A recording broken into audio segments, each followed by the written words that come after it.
The RAF are hoping to make Halton the kind of fortress for their rugby team that Aldershot has been for the Army and Portsmouth for the Navy. But first of all, they've got to break a duck that's lasted 8 years without an inter-services win.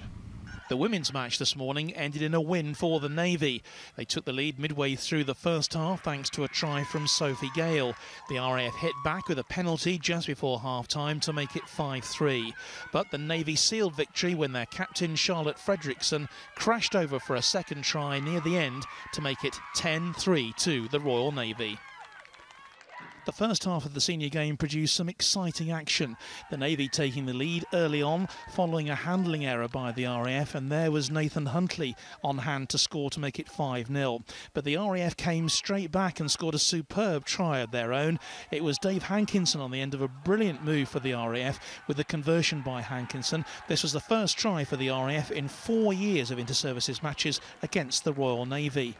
The Navy then retook the lead from a drive over after a penalty, and Dave Pascoe had found touch. It was Ben Priddy who eventually went over to score, with Pascoe converting. But the RAF again came back, a pushover try this time, and it was given as a penalty try after persistent pressure from the RAF to bring them back to 12 all, and with Hankinson's conversion it made it 14-12. But the Navy finished stronger towards the end of the first half. Nathan Huntley going over for a try, a penalty from Dave Pascoe, and then another try, a fourth one for the Navy from Dale Sleeman to make it 27-14 at half-time.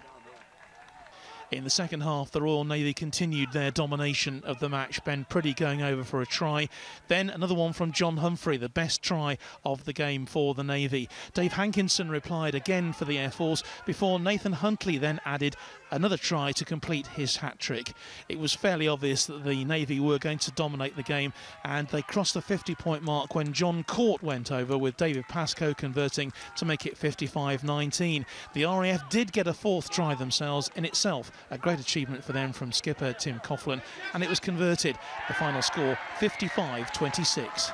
You know, we need to keep our composure. We've got systems in place and patterns to be played, and we knew once we could get and generate the ball at the breakdown, then we'd have space outside, which we showed we did have when we put the opportunities away. So a thrilling afternoon of rugby, but ultimately another one of disappointment for the RAF. John Knighton, Forces News, RAF Halton.